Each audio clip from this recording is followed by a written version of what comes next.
That's good.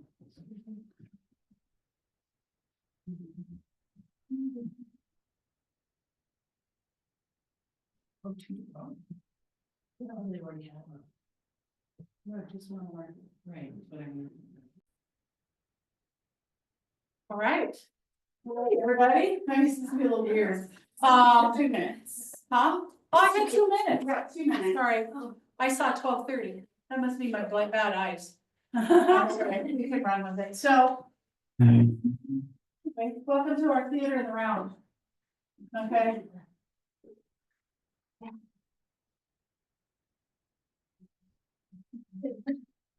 For buyers.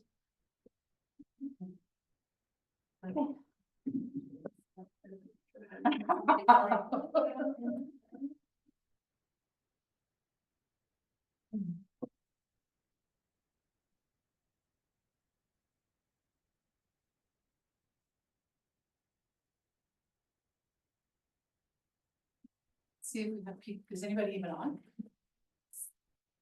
So, Because we're gonna need that for attendance.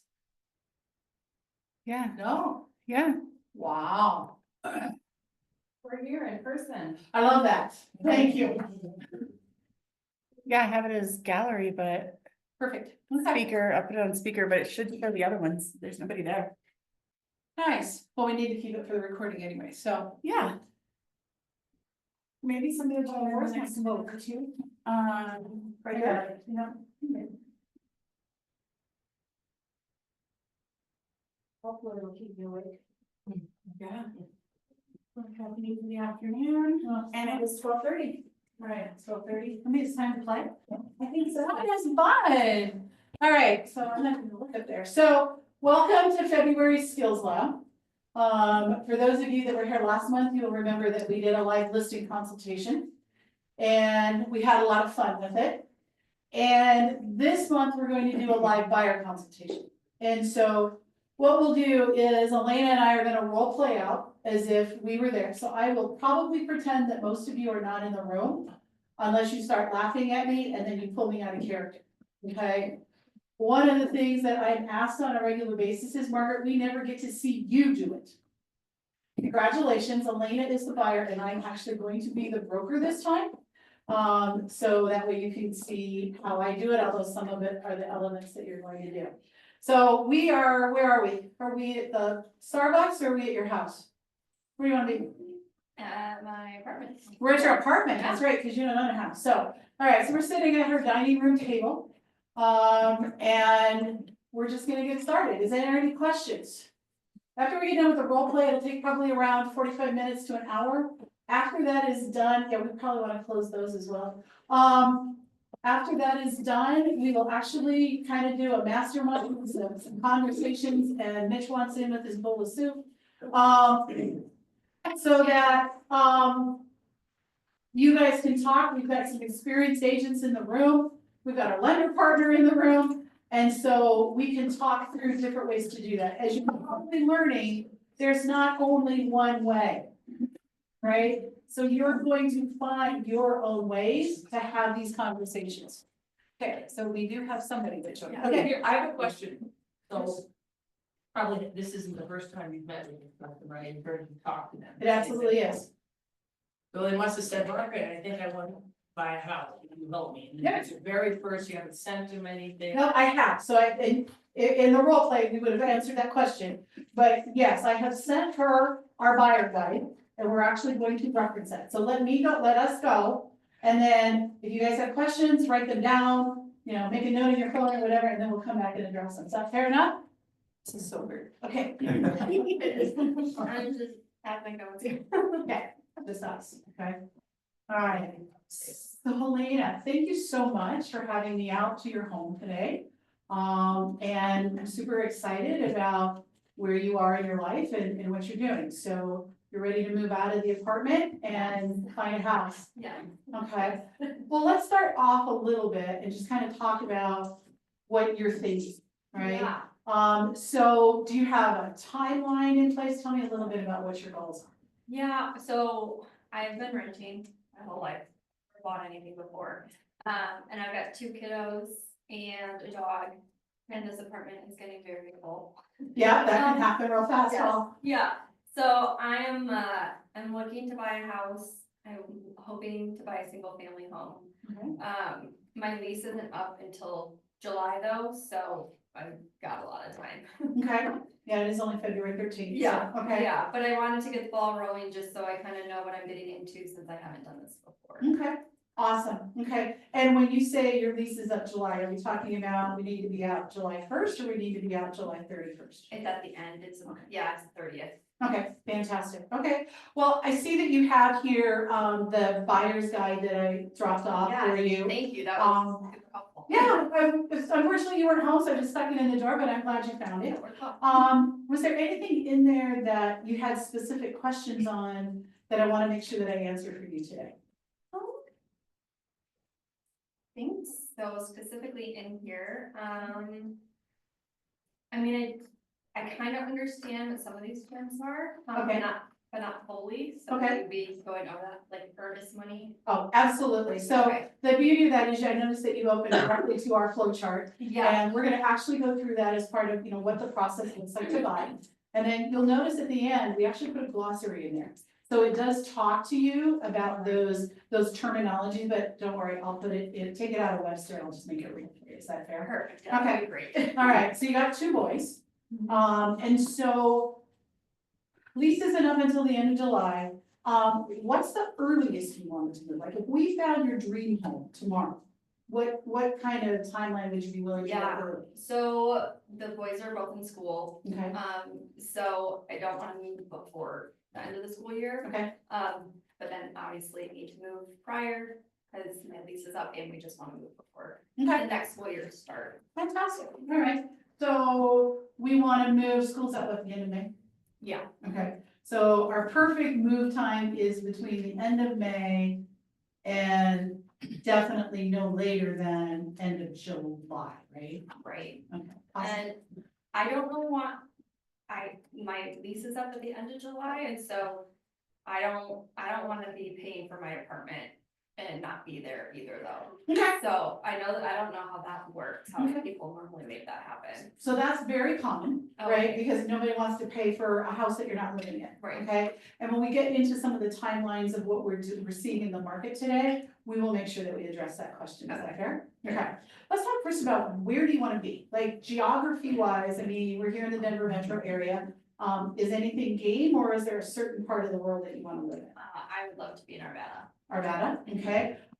Any part of Arvada, or are we dealing with school boundaries that we need to be aware of?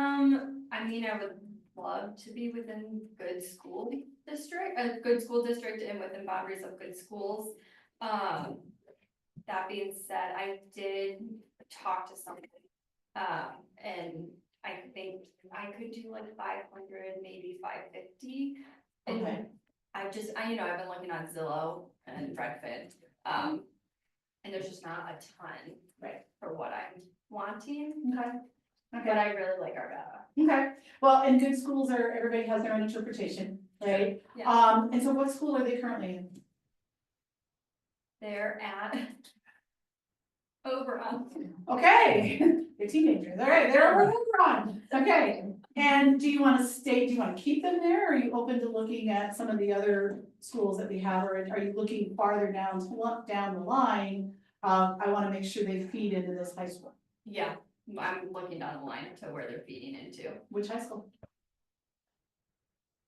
You have 3 choices, Ralston Where I Valley, want Pomona, or A West. I would love for them to be at A West. Okay, all right, great school. It's a great school. I know I've got a lot of friends whose kids graduated from there. Mine went to Ralston Valley, so Okay. very familiar with the school and the programs that are there. So fantastic. All right. When you describe the home, if I was going to say to you, describe the home that we find that's in this A West school district. What's the home? Tell me about the house. Well, I would love to have at least 3 bedrooms. Okay. So each boy can have their own room and I get my own room. Okay. And I mean, 2 bathrooms would be great. I think we could survive with one though. Nobody wants to share with boys. Come on, Right, what are you yeah, talking about? Okay. exactly. I definitely want a garage. Okay. I do not want to have my car sitting outside.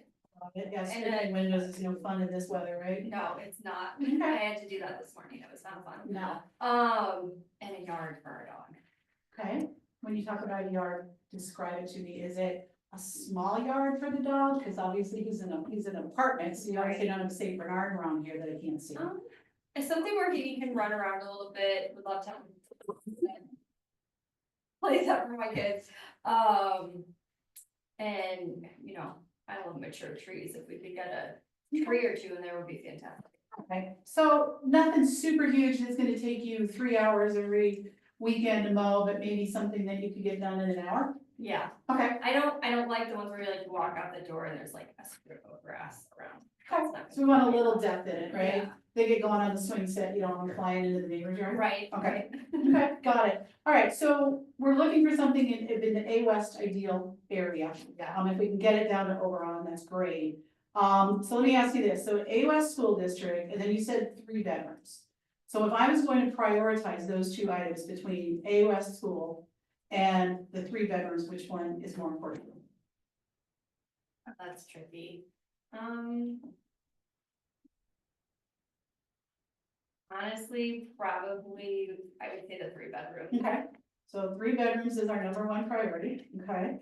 All right, and then we've got A West, so then 2 bathrooms. So if I was gonna put the 2 bathrooms and compare that to the A West School District, obviously, we know open enrollment happens in our Jefferson County all the time where kids are in different districts, so you Right. gotta have some flexibility Yeah. maybe there. Which is more important to you, having 2 bathrooms or going into being in the A West School District? A West. Okay. All right, and so we've already said bedrooms are more important than A West, but bathrooms are not, okay?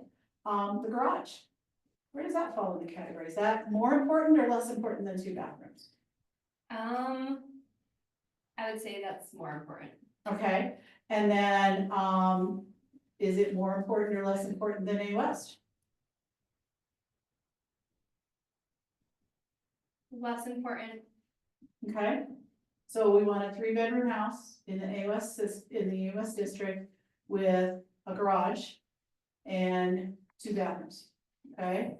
So yard, okay, where does that fall? Is that more important or less important than the garage?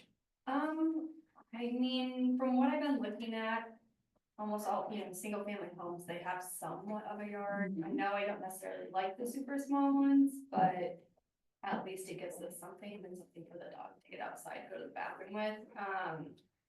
So that's probably at the bottom.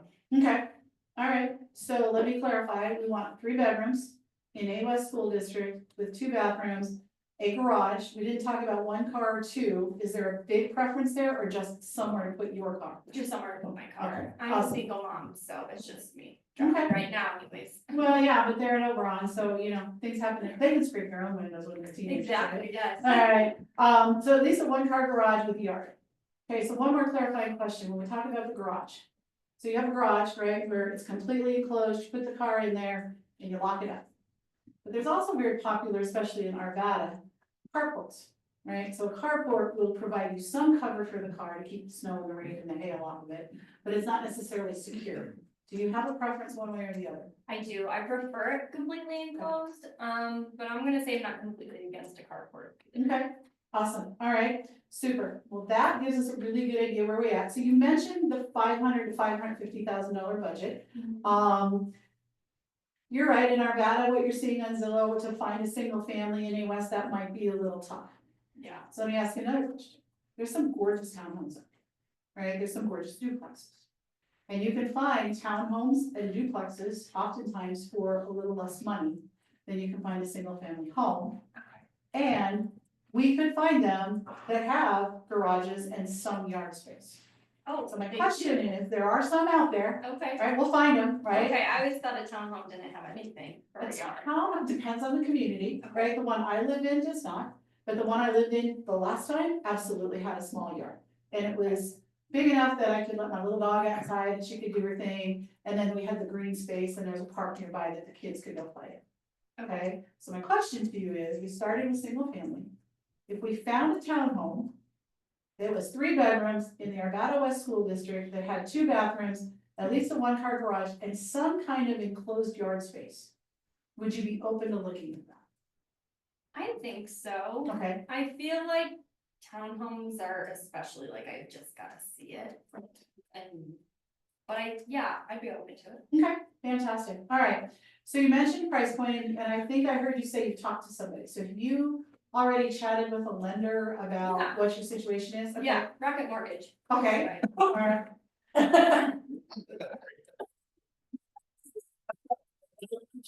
So that's her reaction, I get.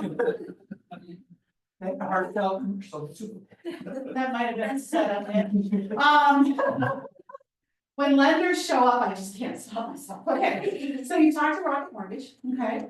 And did they give you actually a pre-approval, or did you just chat with them high level? Tell me a little bit more about what you've learned from them. I chatted with them for a while and gave them a lot of my information. I don't think they ever sent me anything though. Okay, I'm trying to have you heard the words pre-approved or pre-qualified, where they've said to you, Elena, you're pre-approved for X amount of dollars? I've heard that before. Okay, but they didn't send you a letter for that? I don't think so. Okay, all right, let me ask you this, are you familiar with the different types of lenders that are available when you're looking to purchase a home? Mm-mm. Okay, so, just a little script in the background, okay? So there's three different kinds of lenders, right? The first one is the Rocket Mortgages, right? I refer those to the big boxes, right? So Rocket Mortgage, Wells Fargo, by the way, I used to work for them, so I can say their name. And any of those big ones that you see advertised that are the great big names, okay? They're all great lenders, okay? However, they're really great lenders when it comes to a lot of the refinance part of the world. Sometimes they're not necessarily the best at getting us to the closing table on time.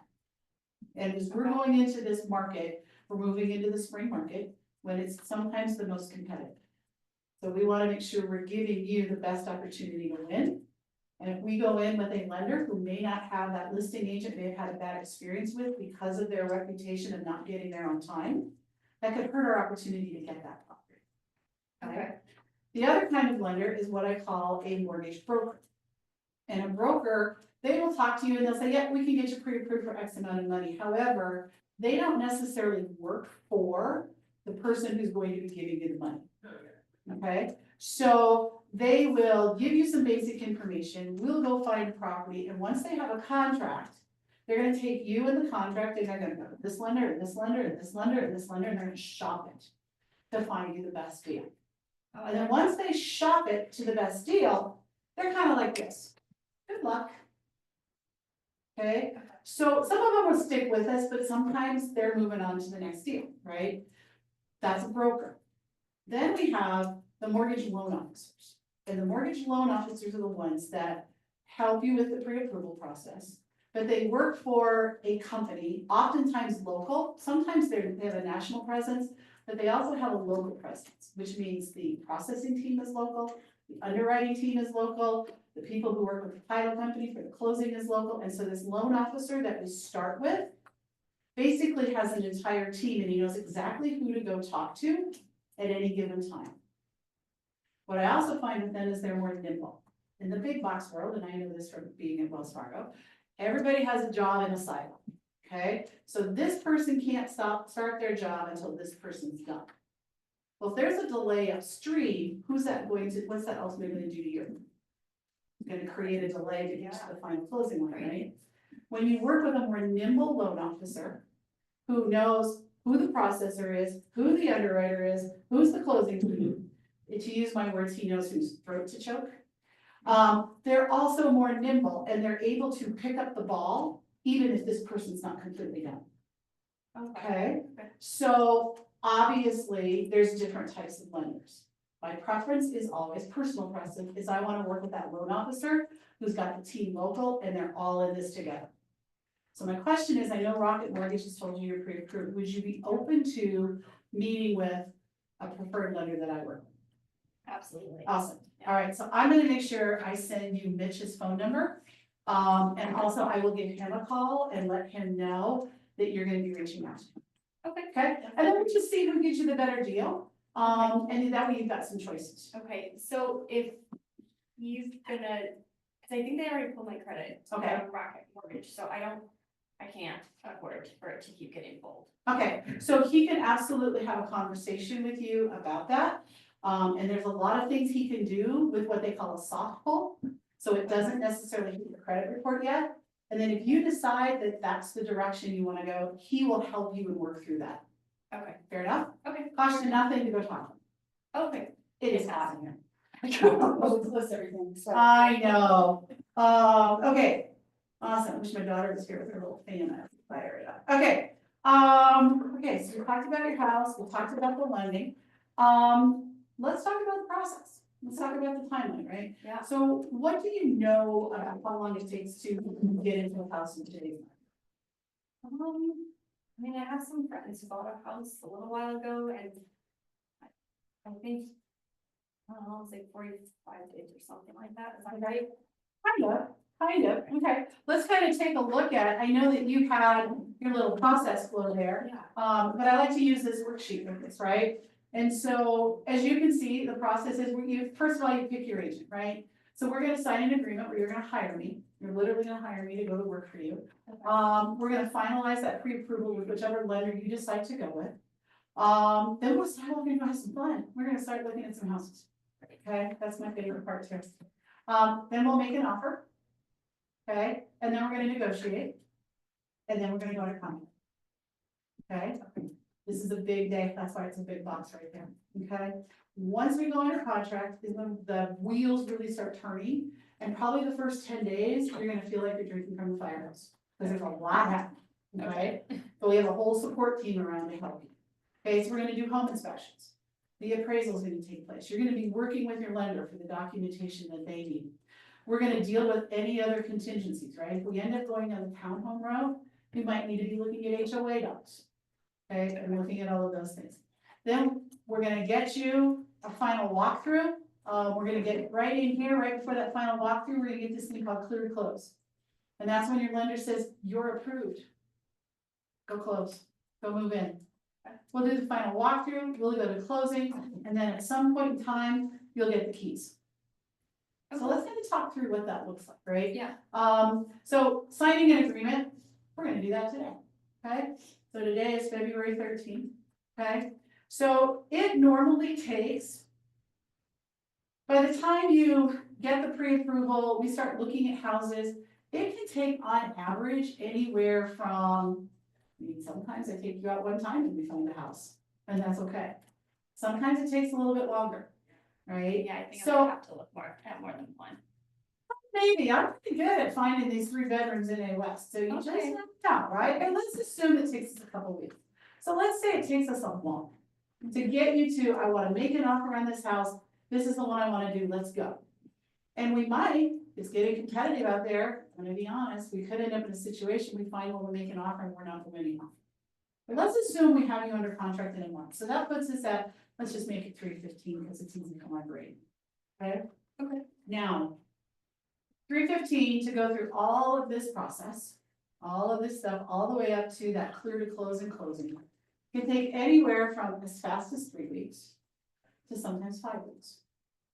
Okay, so if we assume about 4 weeks, because that's right smack in the middle, okay, we're looking at closing on April 15th. Okay, now I know we said we didn't want to move until the end of May. And we don't want to, and we have to be moved by July. So this timeline absolutely gets you moved by July. Yeah. Okay? However, you're going, wait a minute, I can't move in on April 15th, I've got this time. One of the things we're seeing right now in our environment is sellers need to sell the home they're in, especially when I'm thinking of the sellers who are in this price point and are moving up to their next big house. Sometimes they need to sell this house before they can even go shopping for their new one. Okay, so oftentimes we'll have to negotiate what's called a post-closing occupancy agreement.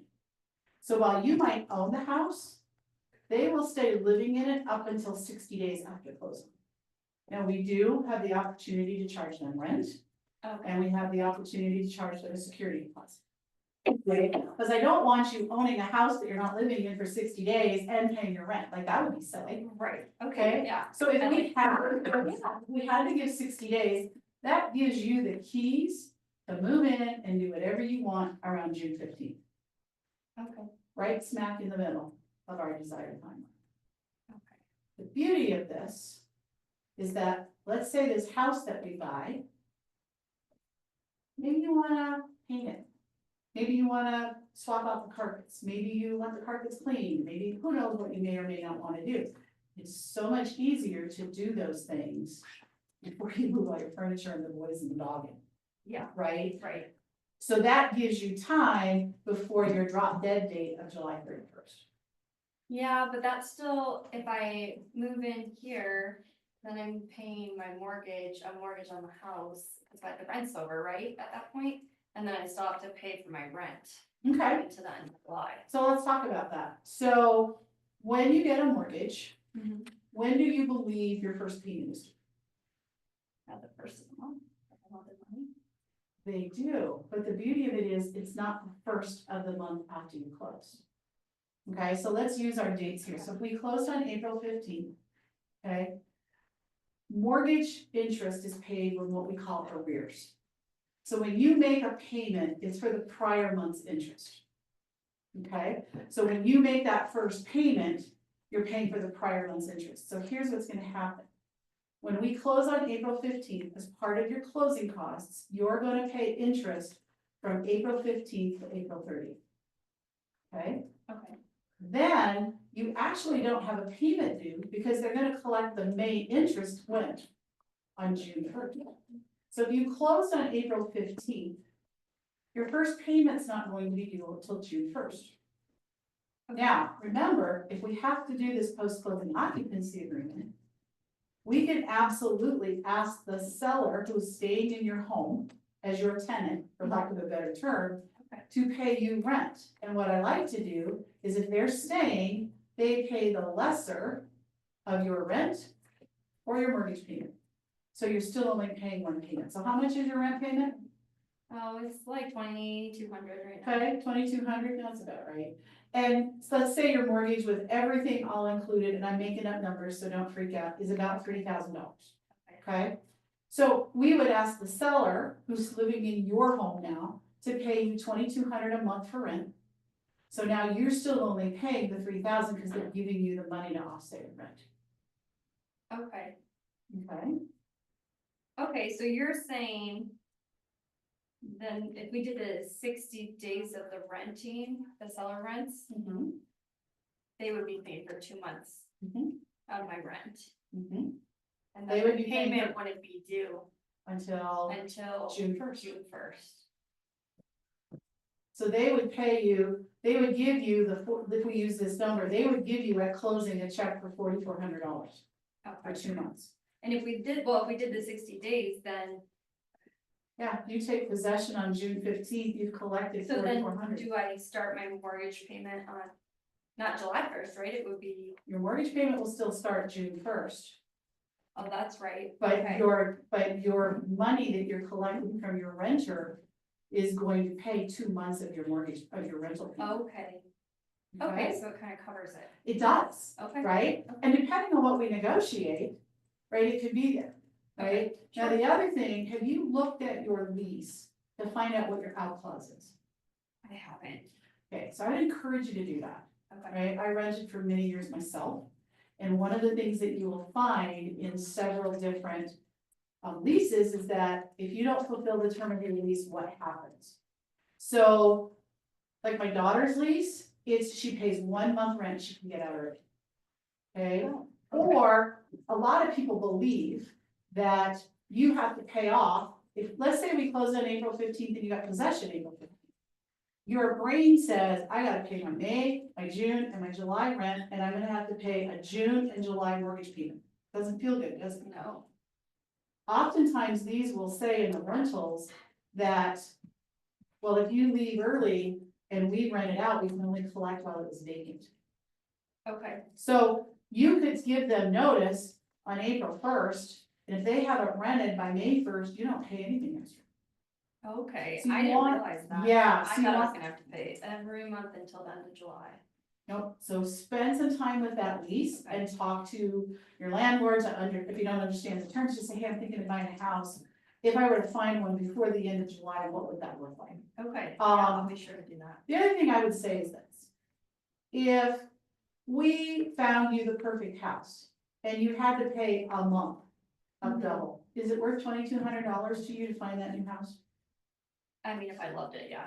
Right, so I would just budget in my head closing costs that I might have to pay a month or two of double. Okay. And that way you've got the money set aside, so it doesn't have that stress. Okay. And then, if you don't have to use it all, you can go buy new furniture. Okay. Right, good? Yeah. Right. Super, so any questions on the timeline of what we can expect? It all comes down to this date right here when we find your right house. Okay. For inspections, Okay, how does that work? Do I pay for that? you do. So Okay. the home How inspection much is that? is, it depends on the size of the home that you buy. It's determined based what inspections that you ask for. But I would probably budget anywhere from $700 to $800-ish, okay? You can put it on a credit card.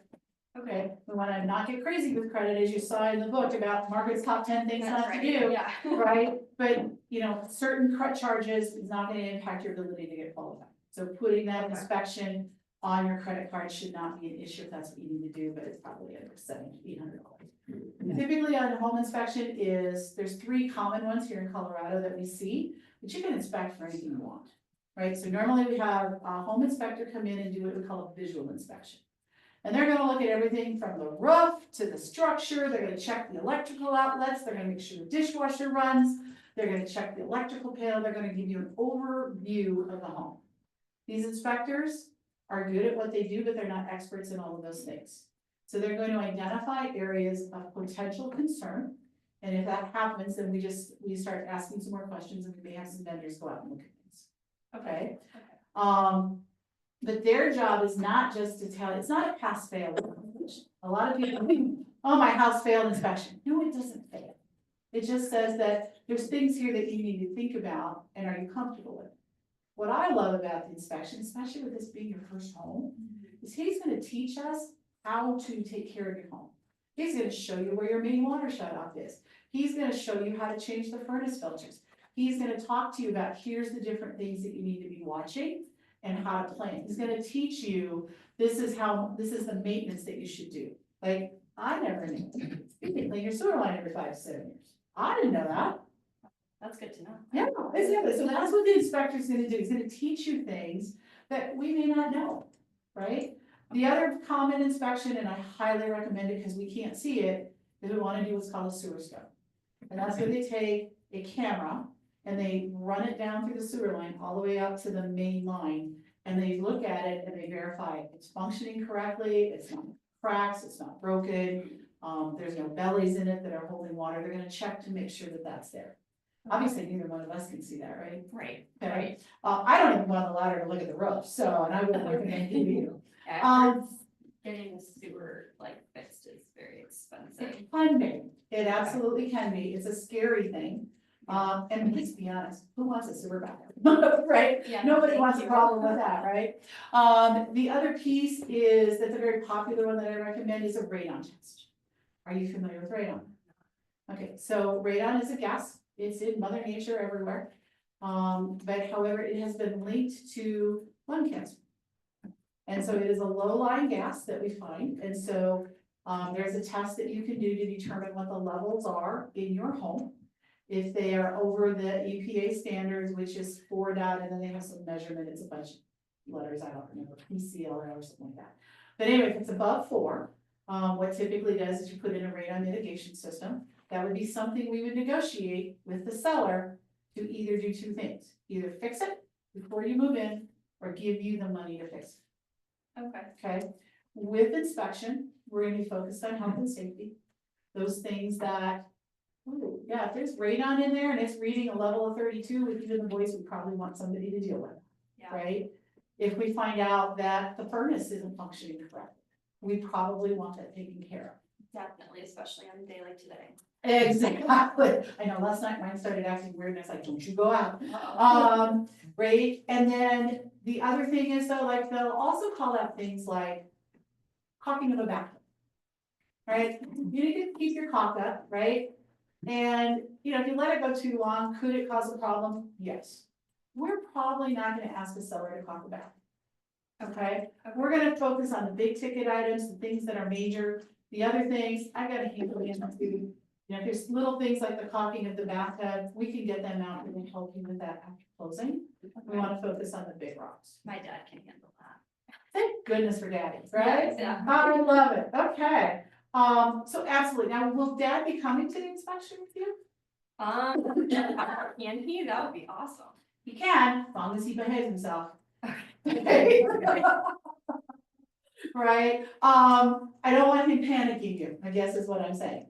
Okay, So every Okay. once in a while, when a parent comes in, I'm like, you can go away now. sure. Right, but it's I'll think about that. absolutely it's great to have that emotional support, and I do Yeah. encourage it, I'm joking, but, we don't want you to freak out. Because Sure. there is no perfect house.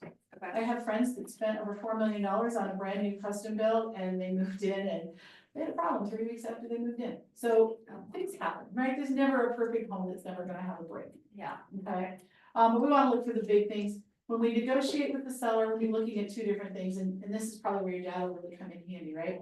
Do we want the seller to fix them before closing? Mhm. Or do we want them to give you money so that you can fix it after? Okay. And everyone has their own beliefs on that. If you have the network of the vendors and a dad who's super handy, I always prefer to pick my vendors because they're gonna pick the cheapest way to go. And you want it done Yeah. right, right? Yeah. So that's the good to inspection, yeah. The appraisal, your lender will order, hear. Okay. okay? Am I So paying for that you too? will be paying for that. And those are under, 650. they're about $650. If there's a rush on it, it might be. So if you're budgeting, like I would just budget $2,000 for expenses in this realm of area. Okay. And then if we don't spend it all, we get to go buy more furniture. Okay. Okay. Okay. All right, questions on this process? No, no, so- Okay. All right, Yeah, no, I think that'll make sense. okay. What's your number one concern about buying a house? Interest rates are really high right now. Okay, so how high are interest rates right now? I think I heard last they're like 7.5 or something. Good news is they're not that high. Oh, they're not? No, Okay. not now, Okay. not today anyway. Right, I was actually in a meeting earlier today, I heard they're between 6.5 and 7.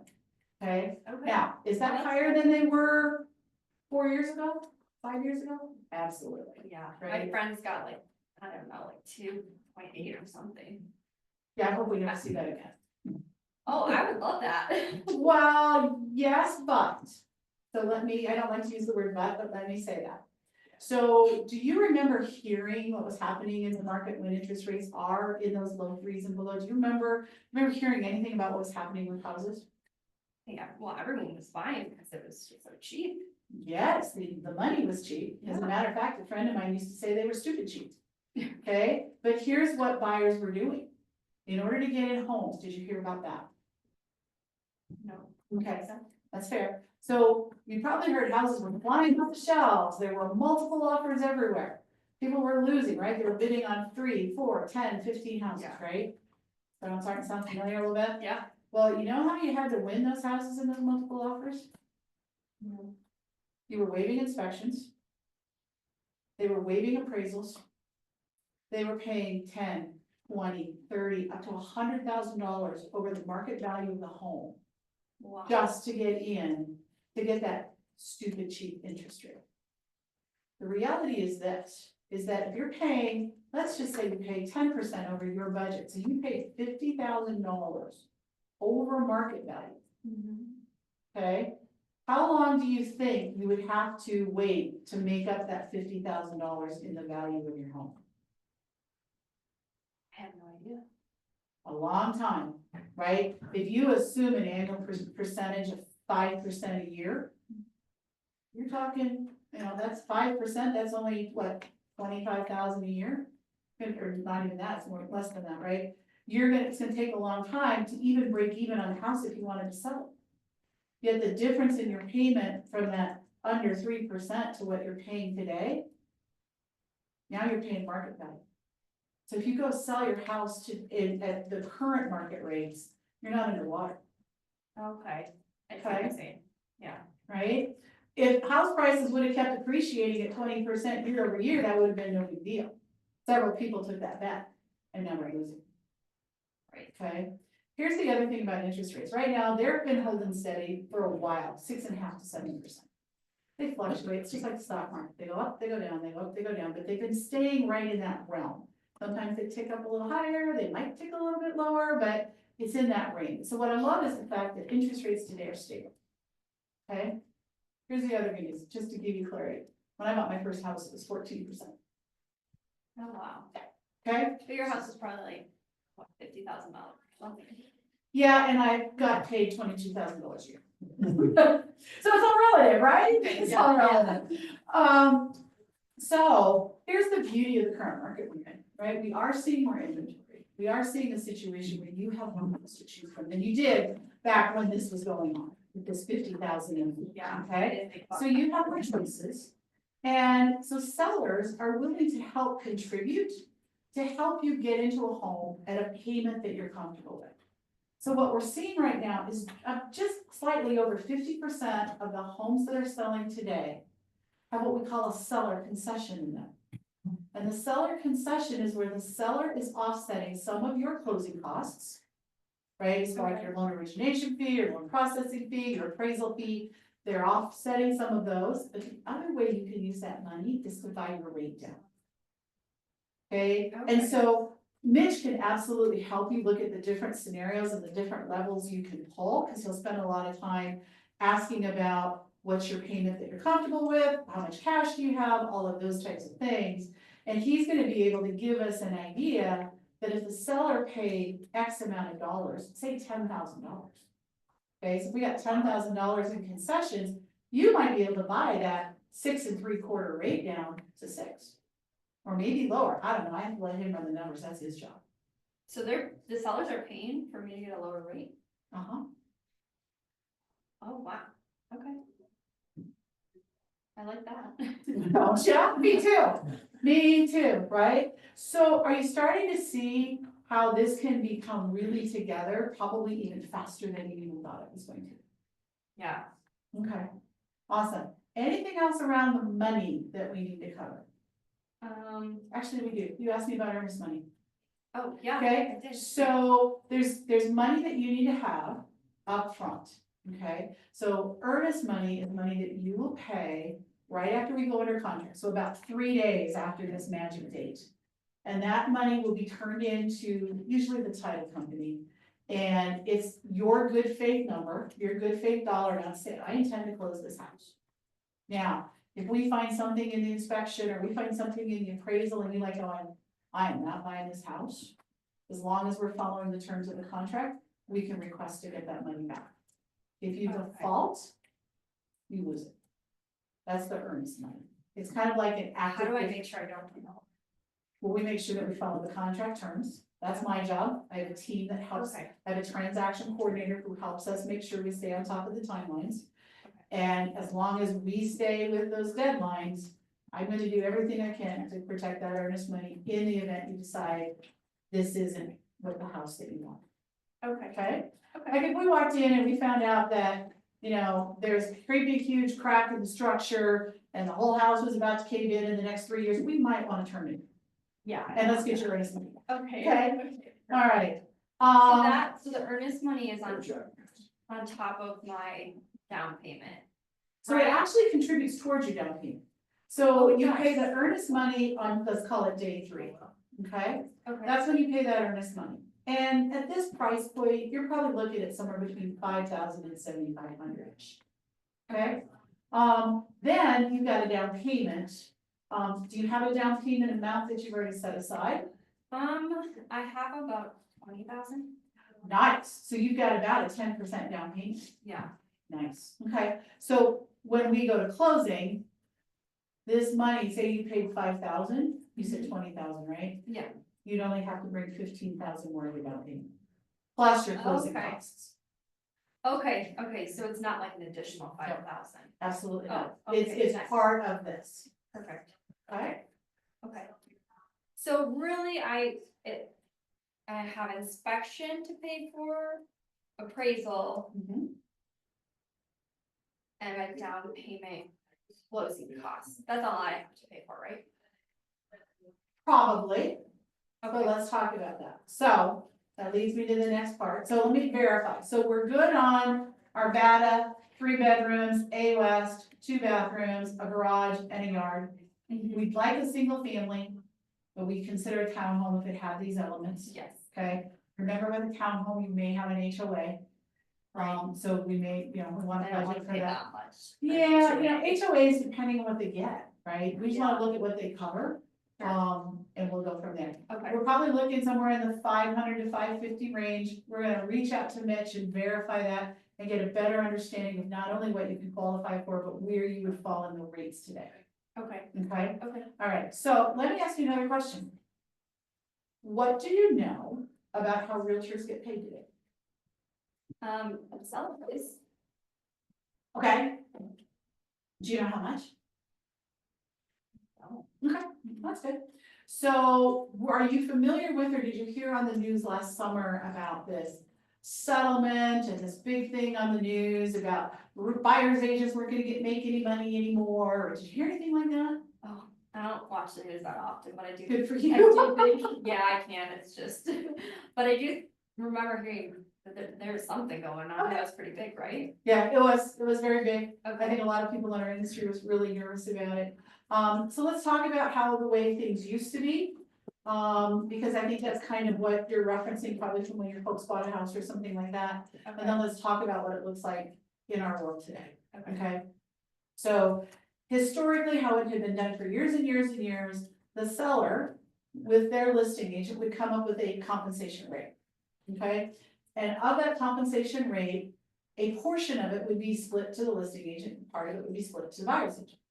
And most buyer's agents out there in other parts of the country just took whatever that rate was. And they would be able to advertise that in the MLS.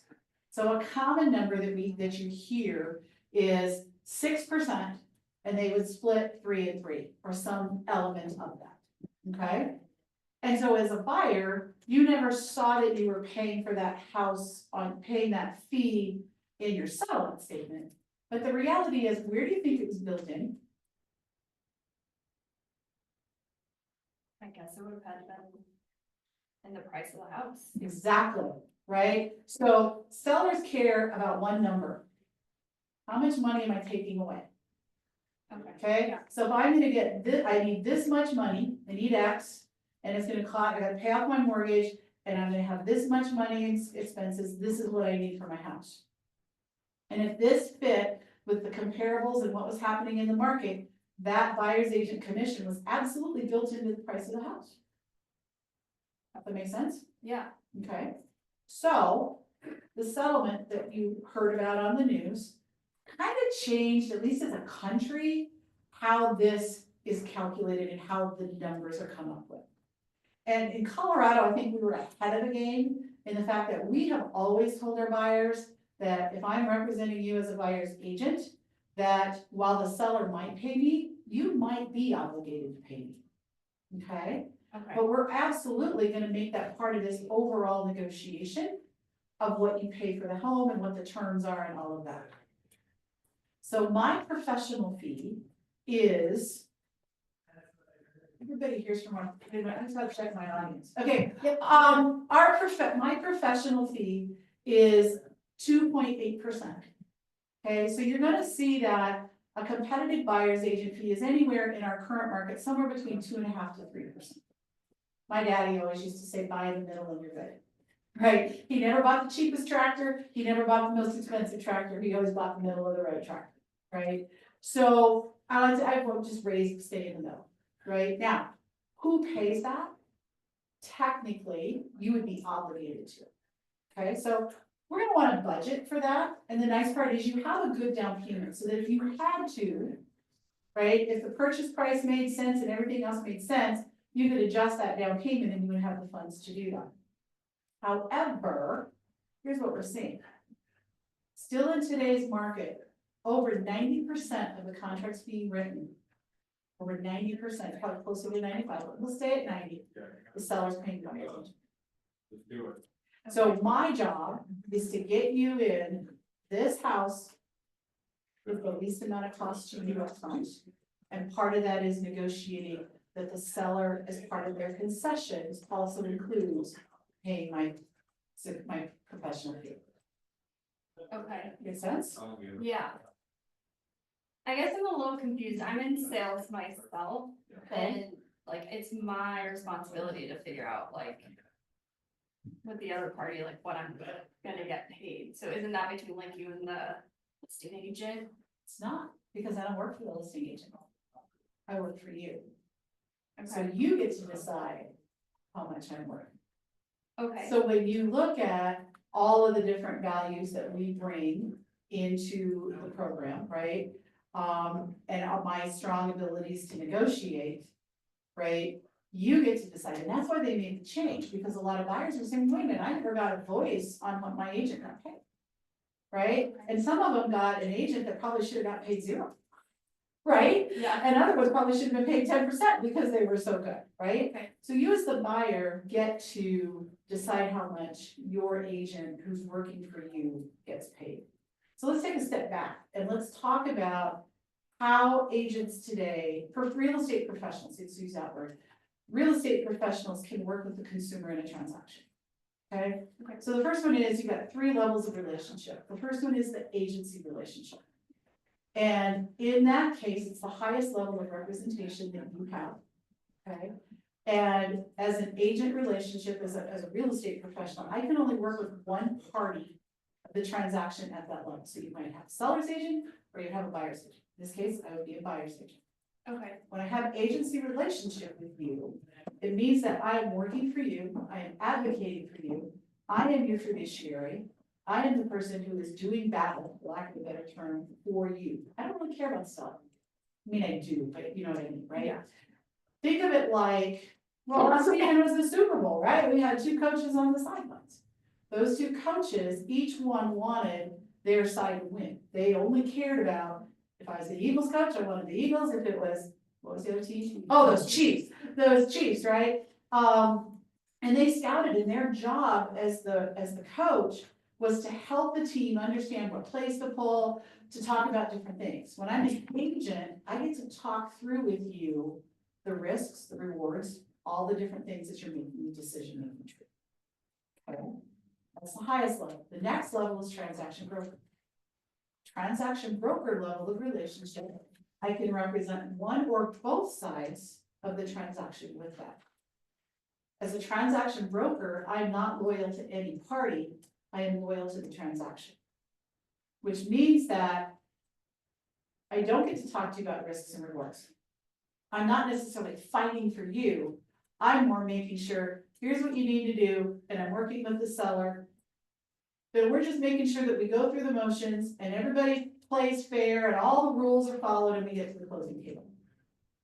Kind of like those guys in the black stripes that used to fight for the Chiefs and then play neutral on Sunday, right? So, in a transaction broker, you're neutral, right? So you don't favor one side or the other. And then the last one is the customer. And in this situation, the only way we would have a customer in our agreement is when you agree to hire me, is that if we go buy a for sale by room. I have no relationship with that guy at all. He's out there on his own, doesn't have his own agent, they're unrepresented. We probably won't come across that, okay, okay? Do you see the difference in those? yeah. Do you have a preference on which one you wanna be, which one you wanna hire? Do you want an Yeah, agent I or would- you want a transaction broker? I would need an agent. All right. They'd be fighting for me. All right, that's why you're paying my success fee of 2.8%. Okay, I'm gonna go out there and I'm gonna fight and I'm gonna negotiate so that the seller is paying that, and here's the reality. If we get into a situation where they're like, I'm not doing it, we're gonna get such a good deal on this house, you're gonna go, here you go, you're gonna be happy to pay me. Okay. Is that fair? Yeah, yeah. Since I haven't fully talked with Mitch yet. And I don't know, the numbers, it just kind of makes me nervous, cause I thought I had everything figured out in my head, like monetarily wise. Okay, I did not know that I was gonna have to pay your fee. possibly. Okay, possibly to pay your fee, so. If we like work the numbers and I can only do like 2.5%, does that? Will you do that? Well, I actually do not charge people different amounts. Because how would you feel if you found out that I was representing this person next door? And I gave them the deal that I didn't give you. Oh, yeah, that one, not, Right. well, So I charge everybody the same, okay, okay? If we got into a situation where the seller's like, I'm not good, make the buyer pay. And you're saying, Margaret, I really can only do 2.5. We can write in the contract that they pay the 0.3, right? okay. And the reality is, if you do the math, and I didn't bring my calculator, but if I take 500,000 and I take it times 0.3%, what are we talking? $150? What is it, Stacy? This is where I would get my calculator out and do the math. Hang on, calculator. It's $1,500. It's $1,500. Yeah, that would have been ridiculous, but anyway, so it's a small amount, right? And again, we're gonna look at the overall picture on every situation, Okay, okay? so do you know the amounts, like what they're offering up front? Could I only look at a house that's offering 2.5 or? Yeah, we could absolutely do that, right? We could, and when we create your online search, right, and you see a property.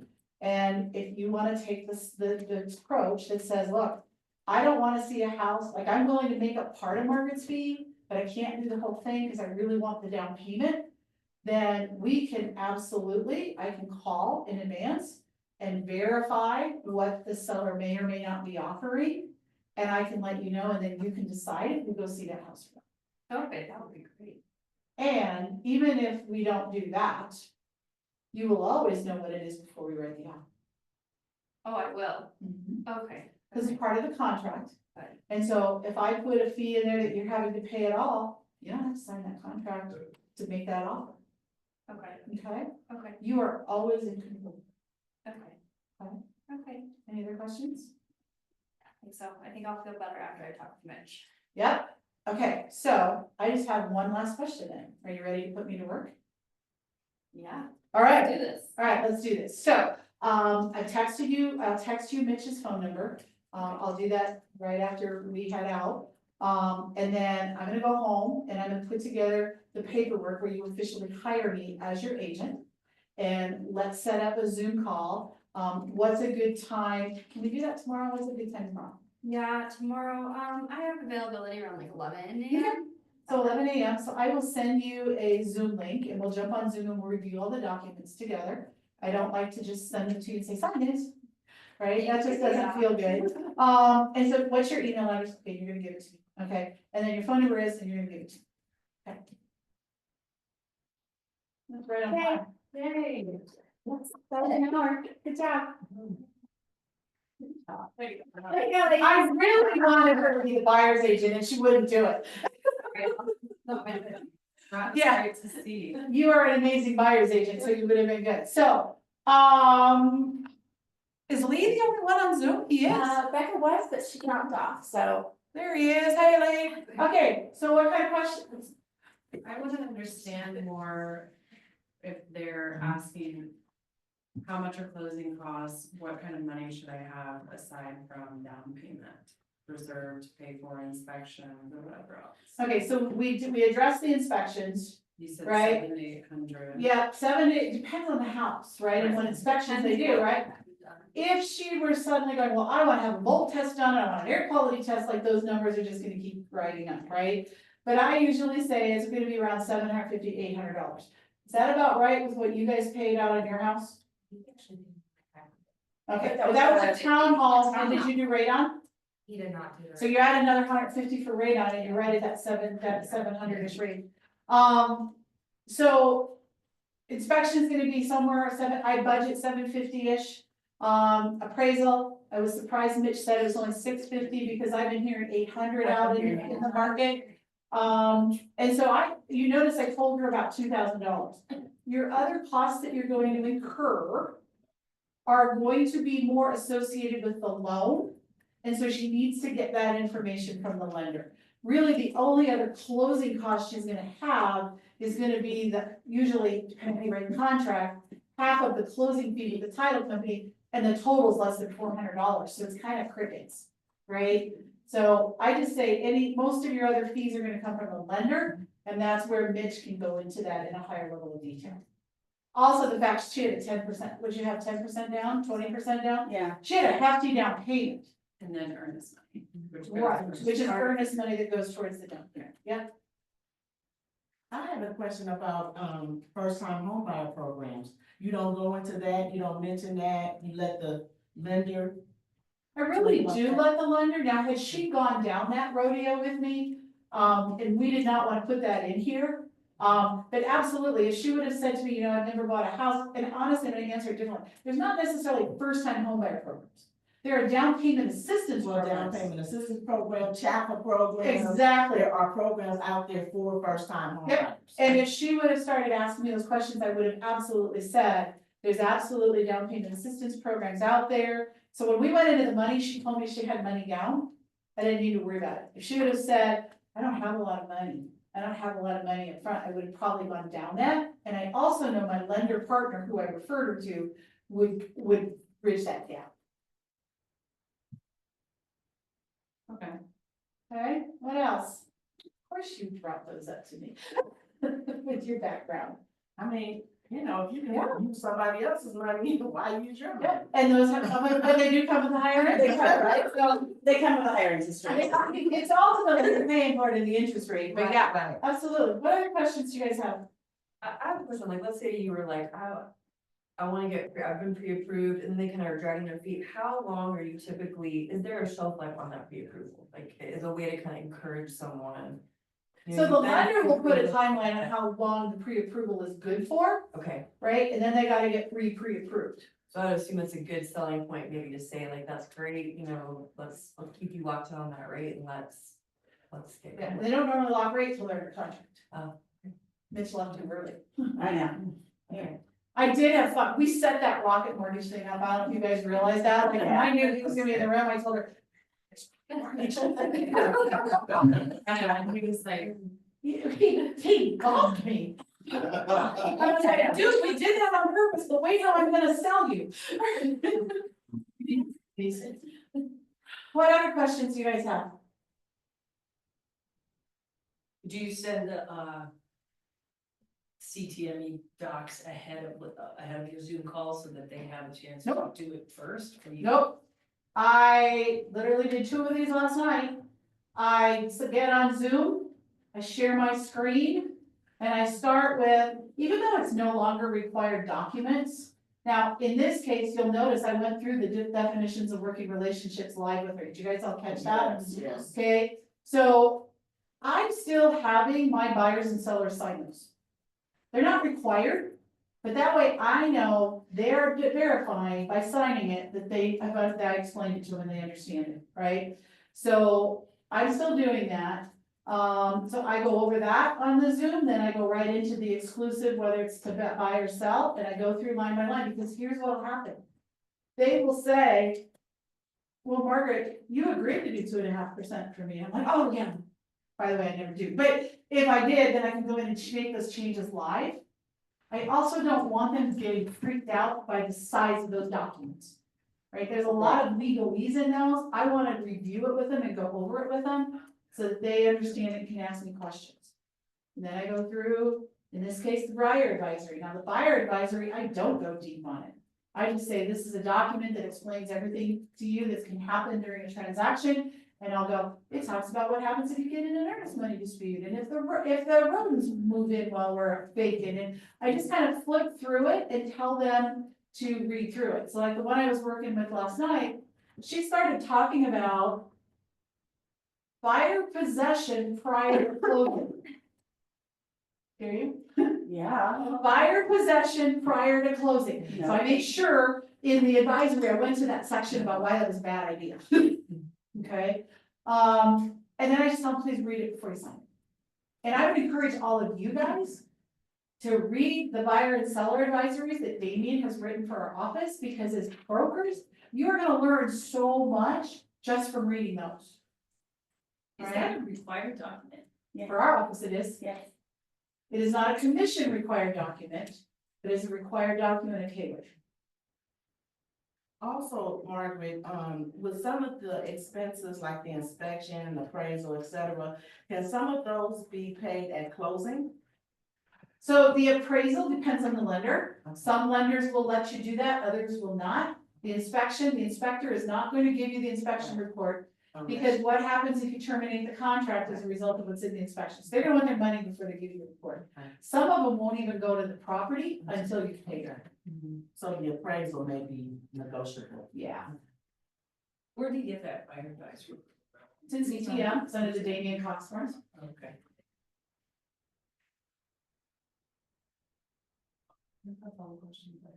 Wow. That, it's You only- guys you have 55 minutes to pick, I mean, you've got Elena and I mean, you got the #2 broker in the office Yeah. sitting right here, right? And you've got you've got some experience up in the front of the room. Fire, hit us with it. What's that little book? Great question. So this is, our buyer's guide. Yours in particular or the Yeah, office? where did you get that? Okay, so this one, my director of operations, also known as Stacy Timmerman, created this for us. Okay, we have one for sellers, we have one for buyers. I'm happy to let you guys take a look at it. And this is a document that we put out prior to meeting with the client. I prefer to hand deliver them so they're in paper. However, sometimes I have to send them digitally. There are designs in command of multiple different buyer's guides. So when you work with Chris Voorhees, he can show you how to do that, or take the class from Chris. Or Leslie Jackson, who teaches our tech classes every week, also once in a while will go down that path. So you got buyer guides and seller guides there. Elizabeth has sent out before templates that are designed in Canva that you can use. You can go to Etsy and you can buy stuff that people have done and then edit it yourself. I would say as a new agent, start with command. Right, it's plug and play, throw your picture on it, throw your name, your contact information in, pull the pages you want. There are pages in there I would never use. And there's a lot of pages, Way you too don't many want, pages. you don't want 40 pages for a buyer guide. Oh, no. Right, so pick the pages you want that pre-sell you and explain things fairly simply and, you know. I have a question. I'm curious from both of you, like, what are some of the most common or biggest challenge questions you get from, like, the hesitations you would get from a buyer that you have to kind of overcome? Didn't we just do them? Yeah. We were very You know, made that purposeful. seem so. We were That's why I so, was we like, were very that- purposeful on the objections, like, Okay, when I wrote out the scenario, the only thing we changed was that you were using Rocket Mortgage. Yeah. And then I was whispering a couple of times to like, Interest rates, is that one? interest rates, right? But those are it. We were very intentional. Interest Very rates, good. commissions. Yep. Missions. Timeline sometimes, it's like. The oh, rent thing. like, I don't need to, yeah, I don't need to Okay. start looking yet.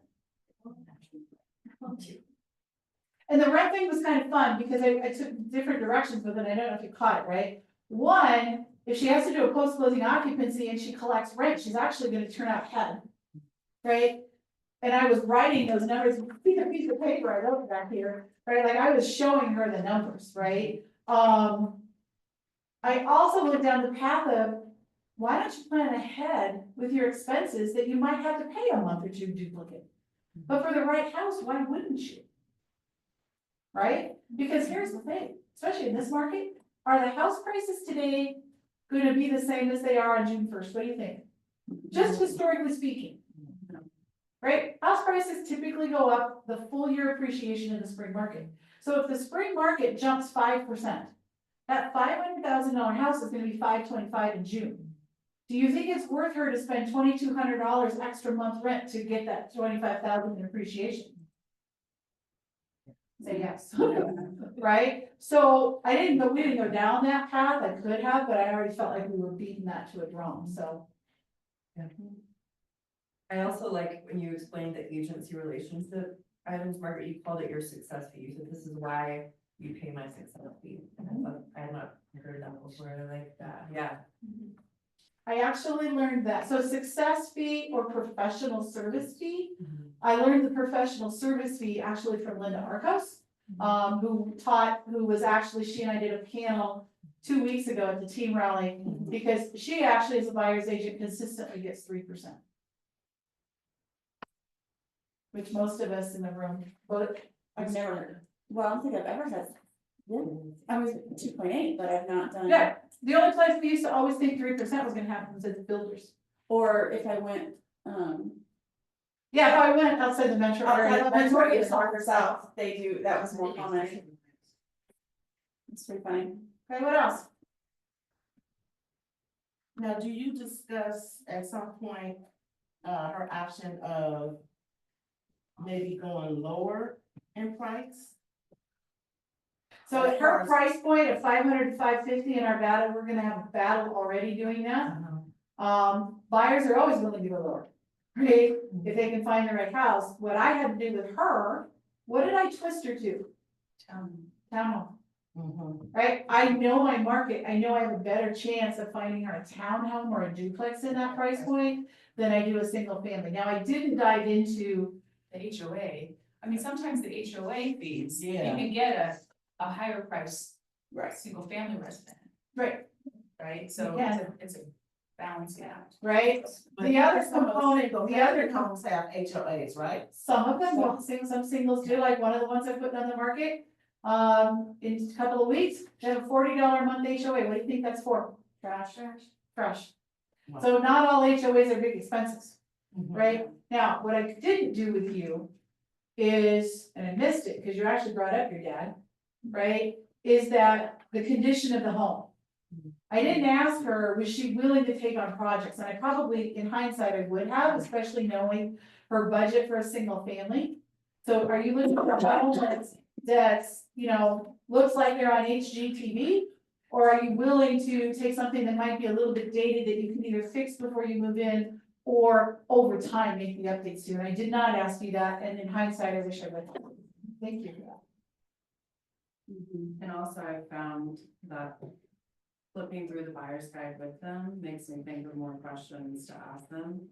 Especially Okay. the one in command, it has like 50 questions to try and narrow down their search. What the inside of the home looks like, what the outside, exterior, very specific stuff. Yep. But I also have said, why not you take this home with you? I will try and do that to them as homework if I can. Yeah. Again, I don't work for a lot of buyers, so this was kind of weird. Well, the one thing I would say that she did, you were very purposeful about, was, in this scenario was, here's your list of things you want, which is the most important? And really flipping back to that, because when they start looking at homes, that'll come up again. The other thing that you really didn't have to go into with what she said is diving deeper into like the specifics, because sometimes people will tell me something really nebulous, like, oh, I need a big kitchen. What does that mean? What does big mean to you? And why is that important to you? Because then I start to understand what we're looking for in a house. Oh, well, it's really important because I always host Thanksgiving and all the holidays at my house, and I have a big family in the extended family in the area, and they're all gonna come to my house.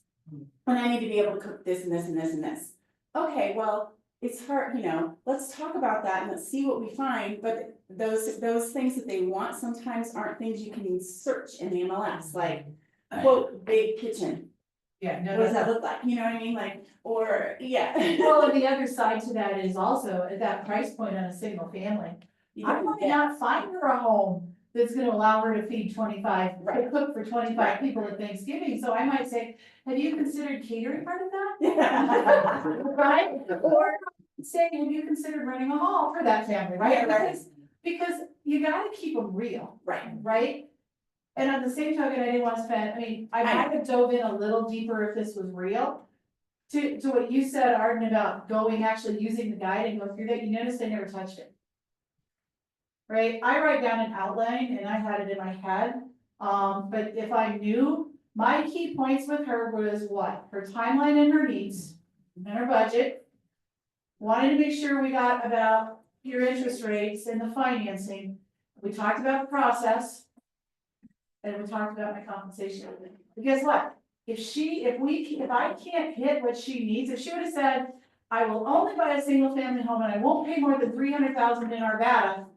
I'm done. Like, I can't, that doesn't exist, Elena, I'm sorry, I'm not the agent for you. I would have never even gone to compensation, I would have cut our conversation off.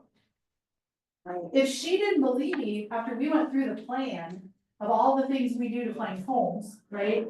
And the process, and if she, and, oh, sorry, if she wasn't comfortable with that, I wouldn't have gone to compensation. Now, that plays a lot more on the listing side. But to have an outline, and if you've not done a lot of these and you're not really scripted on them and have done a million where you can pull yourself back. I would take a little piece of paper and I would stick it on something and I would put. Needs analysis, process, compensation, hire me. Yeah.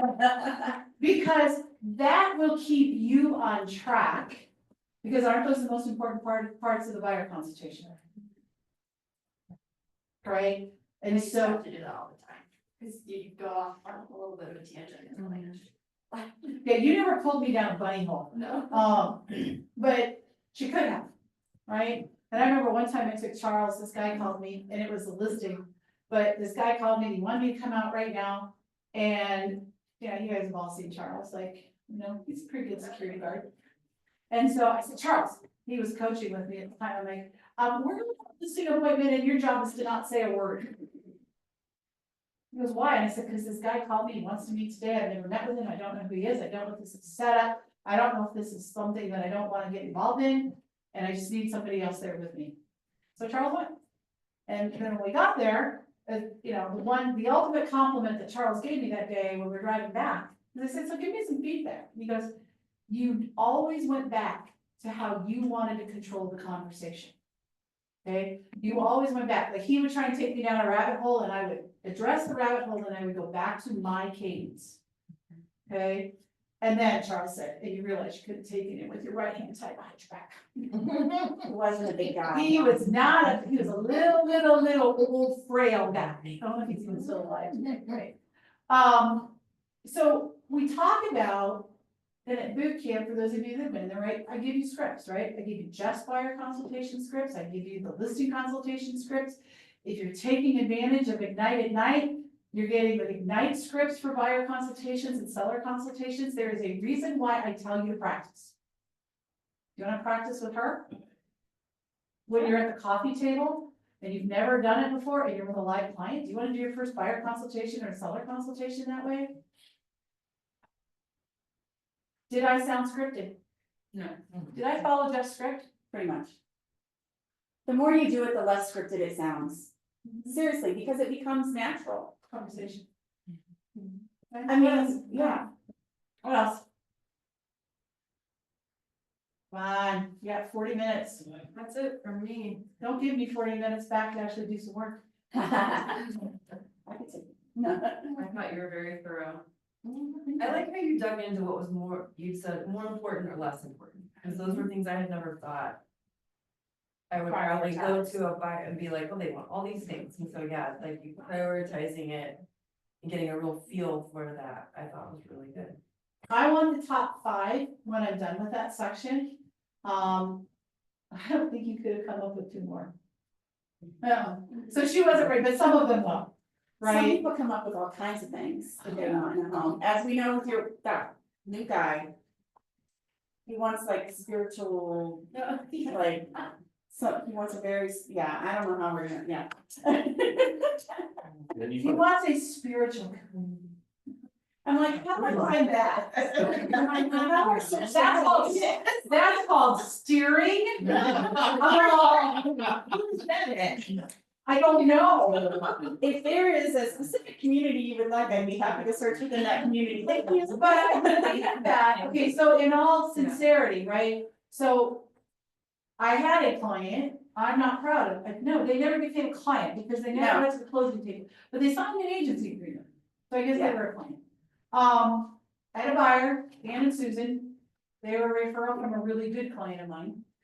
And we went through the needs analysis, and back then I was using the one that's similar to that's in Command, and it was like 4 pages, right, of all the questions and what they wanted, and they actually walked in to the consultation with that fully completed, and she says, I want all these things. We got it narrowed down, like she had a number, like this is 1 through 15 or something, and I said to her, I said, you know, Susan, if we get lucky, we'll find a house that's got the top 10. I showed them 69 houses. Oh. We wrote 3 offers, didn't get any of them. I would have fired them had they not been a referral from a really good client. And so I found this house, it is coming soon in the MLS. And it checked 12 of the boxes, 12. Okay, I even have the contract pre-negotiated with the listing agent. Took them out there. Dad and the kids are excited, they are ready to go, okay? She marches through the house. Walks out the front door, and I was like, Oh, boy. this was house number 70. So I gave her a minute and then I went out and I said, Susan, look at this house. It not only has 1, 2, 3, 4, 5, it has 11 and 12 too. I don't like it. I mean, you don't like that. I can't believe this is happening. There's no place for a basketball hoop. It was a townhome.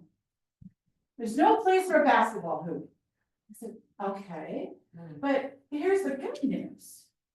There's a park with multiple basketball hoops a block away, and you have a rec center 6 blocks that way that has both indoor and outdoor hoops. I want my kids in my yard where I can see them. Okay, you can't answer, you I can't can answer. answer, you may know the answer, so don't. How old are the kids? 16.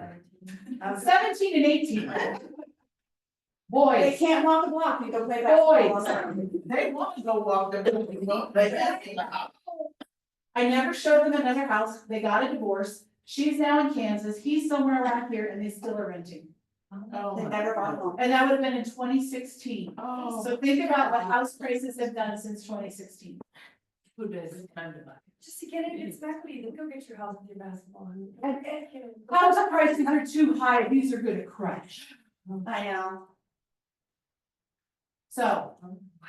Don't be afraid to fire a client, because I'm Yeah. proud of the fact I showed him 70 houses, and then when I talked to my friend who'd given me all this other business, which is the only reason I kept going, she goes, I couldn't believe you worked with him that long. How did you tell me? Yeah, why didn't you call me? All right, what else you got? Who's ready to go do a buyer consultation right now? I feel more prepared, but. Okay, so here's your homework. Get your buyer guides done. Right? I don't care where you do them, I don't care how you do them. I will review them in coaching if you want me to, but these are such a great success, right? These pre-sell you, right? You notice that we never talked about how long Margaret's been in the business, any of that, because it was already done. So the consultation was about who? Her buyer. Had nothing to do with me, nothing. That's what I want, so that's why I don't go over the buyer guide, I will like maybe drive her, like. I used to go to this process page, but now we have the timeline document that I sold up. And so I just use this now. Either one, I don't care what you use, right? Get those done. Get a hold of some scripts and start practicing them. The best way to learn a script so it doesn't sound, because here's what you're all gonna say. That doesn't sound like me. You're all saying it. No, I can't do that. But guess I what? can't make it sound like me. I said it. Back in the We day. both did it in We both did. 2014, I right? was like, nope. And so, and now I'm like, oh my God, I can't believe how scripted I am. But here's the reality, right? Here's how you learn a script. You write it every day for 30 days. So whether it's your consultation, right? You write it out. I've been writing the listing script again I don't get it in every day, but I probably get it in 3 to 4 times a week. I just write it word for word the way it is on the book. Okay? Then you read it out loud to yourself. Blah, blah, blah, blah, blah, blah, blah, blah, blah. Say it out loud. The reason we write it is when you write, where's my teachers? When you write, whose voice are you hearing the writing in? Your own. So now you're hearing yourself say it out loud. You're using your eyes, you're using multiple senses, which means your learning power goes up, right, teachers? Okay? So I'm learning it, I'm hearing myself say it, then I actually say it out loud. Sherry Gill used to do her listing consultation when she would walk would walk her dog around the lake. And then then you practice with each other. So if you're an open house person, Jeff, if one of these guys was with you at an open house and they said, hey, can we practice our buyer consultations together? Would you say yes or would you say no? Yeah. Help each other. Practice with each, if there's nobody at the open house, what else you got to do other than play Candy Crush on your phone? So be productive when you're in those open houses and nobody's coming in. I'll tell you, the fastest way to get somebody in is start practicing a consultation. And they will walk in the door and you'll never, one time we did an open house and I went, oh, this would be so good. So I had my laptop set up, I had my book ready and I was gonna fire out a bunch of tax stuff. Did I even turn it on? I don't think you did. We were so busy, right? So something with you, that's not related to the open house and you'll get busy. Right, Okay, practice, practice, practice. Practice the buyer, practice the seller, like do one a month, like don't try and do them all at the same time, chunk this down. Right, then you're gonna find in a lot of the documents, and we're building out a library of Margaret's favorite scripts and objection handlers. Right, and they come from a multitude of sources, because some of them I like here, some of them I like there, some of them apply today, some of them don't. So maybe you want to work on buyer objections, right? How do I handle the compensation discussion? Practice that for a month. How do I handle the interest rate? Practice that for a month. Some of them are only 1 or 2 sentences. You don't need to practice them a whole month. But the more you practice, the easier this is going to be out there. The sooner you all have the confidence. Here's what I believe our #1 fear is, even though y'all won't tell me. I believe your #1 fear is that someone's going to say yes to you and you don't think you're ready. Right? Oh my We God. just talked about that this morning. Well, yes, like, About you know, you've been self-defense. talking about practice your seller, and I'm like, I need to put together in my head what I'm gonna do. I can sit down right now, I have a lot of information, but I don't have my own walkthrough, so that's what I'm working on right now, so that I can then go, all right, this is what that flow You is. don't gonna even look like. have to do the outline. I- Just go learn Jeff's, no, you do. Just go learn Jeff's scripts. Jeff's scripts on his listing presentation or his buyer has an outline. If you learn, I will get it to you. I'm like, I know, you're like, give it to me, give it to me, give it to me. So boot camp, we hand it out. It'll be on our scripts library. Will you make a note to send her Jeff's listing and buyer consults? Yeah. So Jeff Glover is one of a coach that I, meet Jeff Gorman. No. He is a real estate coach who I have the pleasure of coaching with. He is KW, he follows a lot of the same principles of the Keller Williams. So whether you use Ignite scripts, whether you use Bolt scripts, whether you use Glover U scripts, they're all gonna have the same flavor, right? So pick one you like and learn it. And you don't necessarily have to you don't need to write out your own cadence. Why not use the cadence of people that have been doing it for years and are doing it at a high success level, right? Now, when you're thinking about what do I offer, okay, if I flip this and I talk about a seller, what is my value proposition to a seller? Now that makes sense to start laying out how am I going to be different. I was having a conversation this morning with an agent about staging. Not all agents stage. We talk about it all the time because we know it makes a difference. But there are other agents out there who don't do it. One of the listings I signed last night was an expired listing. The agent that they had before only charged 2% on the seller side. And then they had the house staged and if it didn't sell, they handed my now client a bill for $2,500. Said you need to pay for the staging. Okay, now that's in my service fee. I'm paying that, but I don't charge 2%. I'm not a discount broker. I'm a full service broker. So you need to decide what your value propositions are and what you're willing to do for your clients, right? But the scripts are gonna be pretty much the same. Okay. What else? I had a question, Margaret. Hi, Jeff. When you're calling me a listing agent and you're trying to get the commission percentage of what the seller's gonna pay, how's the best way you go with that, and how far do you go as far as like just to get all the information out of it? Gregory? Margaret. No, you just say hello because you don't know who I am. Oh, that's right. Well, Hey, Jeff, it's Margaret at Keller Williams. How you doing today? good yourself? Good. Hey, I just got done showing your house at 123 Main Street.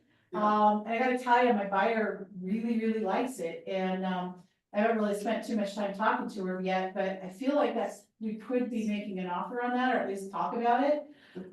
So I'm just kind of curious, how things been going since you hit the market? Going pretty well. Had a couple showings. Okay, Got open house coming up this weekend, but yeah, going pretty well. fantastic, fantastic. So do you have any offers in hand? No, not yet. Not Okay. yet. But definitely open to any interest at all. What are you thinking? Well, don't know, like I said, I haven't really spent a whole lot of time talking too in depth, I like to get ahead of some of these phone calls once in a while when, you know how you pick up that vibe when you're with a buyer, so. Tell me, if I were to put an offer together, other than price, cause we know that's always super important.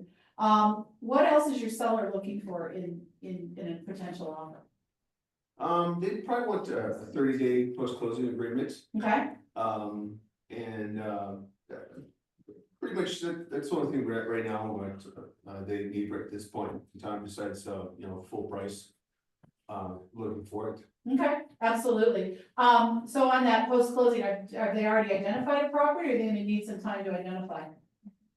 They just need time to get out, Okay, got it. So they've got a place to go. It's just that moving time. yes. Gotcha. Okay. Question for you. So, as part of the price, I know you mentioned full price and I totally get that.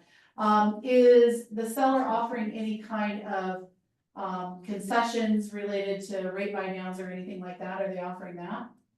No, they're not. Not at all. Okay. All right. Very good. And then, one last question. How is your seller, are they participating in any way, shape, or form to the buyer's obligation as it relates to the buyer's agent compensation?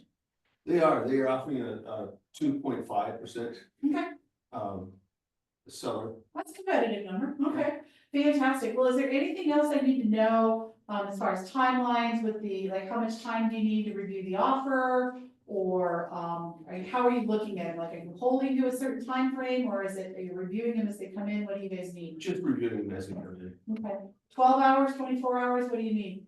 24 hours would be safe. 24, okay, fantastic. Anything else I need to know?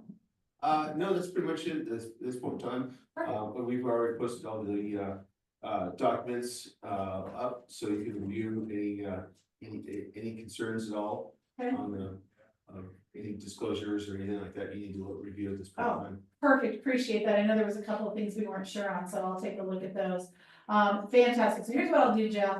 I know what it's like to be in your shoes and somebody calls and asks you a bunch of questions and then you never hear from them again and they never get an offer. Here's what I promise you this, is that I'm gonna sit down and talk to my buyer when we sit down for coffee. We got a couple more houses we're gonna take a look at. And I will text you and let you know if they decided to offer or not to offer, so you're not sitting there waiting for me. Does that sound good? Sounds great. Awesome. All right, Jeff. Have a great day. Thanks.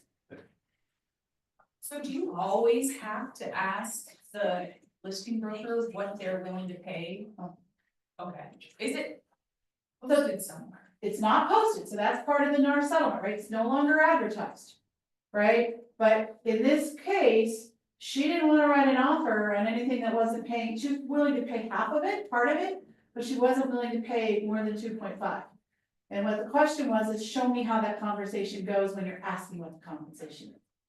I have gotten to the point, and what we're seeing is that most buyer's agents aren't even asking. They're just sending in the offer based on whatever their agreement is. So my agreement with Elena was gonna be 2.8, right? Now, in reality, I would have never asked Jeff that question if Lee wouldn't have asked me to demo it. I would have cut that piece completely out. Everything else I would have left in play, but I wouldn't have even asked him what they're offering. I would have protected her and asked upfront for the 2.8 In the contract. in the contract, and then let them counter me if they don't wanna pay it. That's how you work it. That's how I do it, okay? There are other agents out there that will call, and then they'll be like, oh, you know, again, then maybe they'll just match him, I don't know, right? Because here's the thing. What if I was a discount broker and my agreement with her was 2, and he's offering 2.5? Now what happens? I can't get 2.5 unless I do this. Hey, so Elena, I know our agreement's at 2%, but this seller's offering 2.5, so here's an amendment, so that you agree to pay me 2.5%. That's gonna be ugly conversation. That's an ugly conversation. That's a no, thank you. Right? See ya. That's a KMA, right? So, however, that conversation also could look like this. Okay, so Elena, I know our agreement, no, so first of all, y'all know I don't do 2%, right? Okay, Elena, I know our agreement's 2%. I was talking to the listing agent. I found out that they're offering 2.5%. But here's what I wanna do. In the offer, let's offer that they pay me the 2% that you're obligated to pay me. And then that other 0.5%, we're gonna ask for that in additional concessions up here. So you can use that for your rate buy down or some of your closing costs. How does that sound? Awesome. See what I did different? The extra money I gave to her. I am never going back to buyers, they're gonna be willing to pay me more, so will you sign here? I would rather do this. So Elena, I talked to the listing agent, blah, blah, blah, blah. I found out that the seller's only willing to pay 2.5%. And I know this is your dream house, and I know that we have an agreement at 2.8. I'll tell you what, I'll do it for 2.5 on this house for you. I always want to be the hero, not the loser. Okay, the loser asks for more money. The hero says, they're not willing to pay everything you're committed to. And I'm not gonna do that. Like, do you guys think I would have done that for Dan and what's her name? No. Never. If I've shown her 3 houses, am I willing to take a little bit less? Maybe. Maybe. All if she's a pain in the butt, probably not, but if it Yeah. was Elena, I probably would, right? So the advantage of being competitive and holding your ground then allows you to be the good guy with your client. Does that make sense? I'm hoping so. So in the market right now, are sellers paying the commission or the Over buyers? 90% of them. 90, about At that. least paying something, right? Over 90% of the contracts that we see, this is the advantage of my role, right? I look at probably 200 contracts a year. I see everything that the market center's got going on, and I got my finger on the pulse of a whole lot of other things. Whether it's national, whether it's local, whether it's in this office, it's definitely over 90%, probably closer to 95. But I'm always gonna give a conservative number in case somebody wants to go do the research and proves it's really only 92.3, and I said it was 95. That still surprises me. I mean, hasn't it, maybe just because myself, we've had 5 houses that we always just assume that it's the seller that paid the costs, all the costs, you know? I That's mean, how it was, well, right? right, so- That's before the NAR settlement. As a listing agent, I would go negotiate with Arden and she'd say, I'm willing to pay, Margaret, I'm willing to pay a total of 6%.